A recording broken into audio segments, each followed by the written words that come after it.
Ladies and gentlemen, this is Late Night at Siloam on the Streets, Part 2. As you can see, I am not in my normal attire, and that is because we're going to be taking a tour today. I'm going to take you guys around a couple different spots at camp that some you may be familiar with and some you may not be familiar with. So let's jump in. So here we have the maintenance shop. That's where all our tools are, and that's where the maintenance team resides during the summer.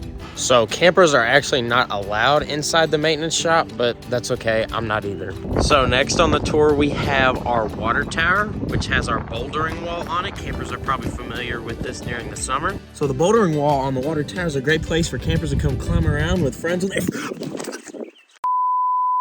Our next stop on the tour is actually our newest addition to the rec shack, and it is the kids' Gaga ball pit that we moved from where it was over there next to the slide, but we moved it over here and make it a little more easier for campers to get to. It's right next to the large Gaga ball pit. We wanted the children to actually have their own Gaga ball pit so they wouldn't feel left out, wouldn't be able to play in the larger one when it's a combined week with the teenagers, because children don't want to get hit in the face with a ball by a student camper who is playing a game of Gaga ball, trying to win as if their life depends on it.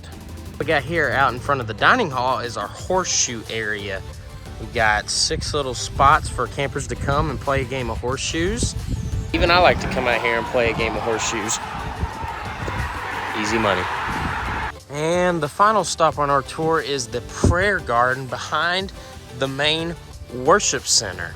So the prayer garden is a great little spot for someone to come and pray, reflect, spend time with God. We've got some little stones with some scripture on there, maybe for someone to read and reflect on. Very cool. It's also pretty private. Like I said, it's behind the worship center. It's a good place, kind of secluded, to come and just be alone with the Lord. In the last episode of Late Night Siloam on the Streets, Miss Kathy said that this is her favorite spot to come on camp, because as she mentioned, she comes and prays, and it's pretty private. But it's kind of open. So hopefully if you have time this summer, if you're a camper or you're a counselor and you have just a moment and you're able to come up here and spend some time alone with the Lord, it's a great place for it. Well, guys, thanks for joining me on the tour on this episode of Late Night at Siloam on the Streets.